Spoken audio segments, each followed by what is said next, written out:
Assalamualaikum and a very good day to all the audience. This is Teacher Farhan and I will be presenting about sensory registration.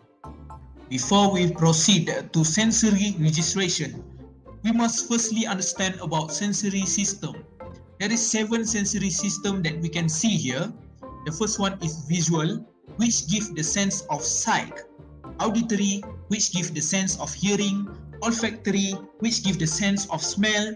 Gustatory, which gives the sense of taste. Tactile, which gives the sense of touch. Vestibular, which gives the sense of balance. And the last one is proprioception, which gives the sensation from body, muscles, and joints.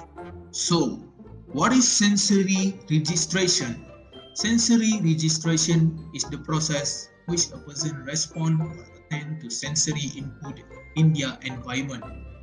So, every time you see, every time you touch, and every time you smell, there is a sensory response being registered to your brain.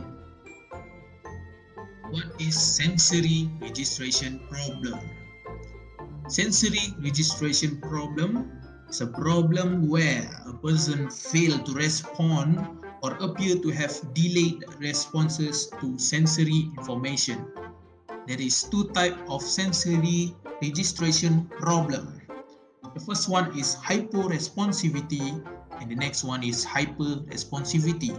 For hyporesponsivity, the person might fail to orient the sense, and the next one is sensory registration problem / low registration, and the next one is high threshold and sensory seeking.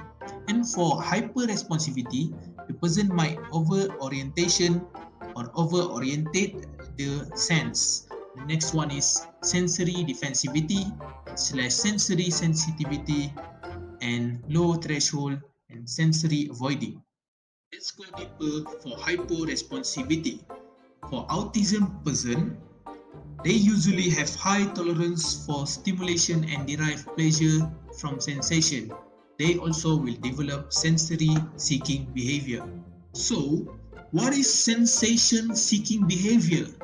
Sensation seeking behavior is a craving for stimulation and an interest in sensory experience that are more intense than typical person. Examples: keep putting objects in their mouth, keep spinning themselves in a circle, constantly touching people or objects. How about hyperresponsivity? Hyperresponsivity is a problem where a person is over-responsive and overwhelmed by ordinary sensory input and reacts defensively to it. Examples: covering their ears to a loud noise, and picky eaters where they eat limited food texture, smells, and flavor.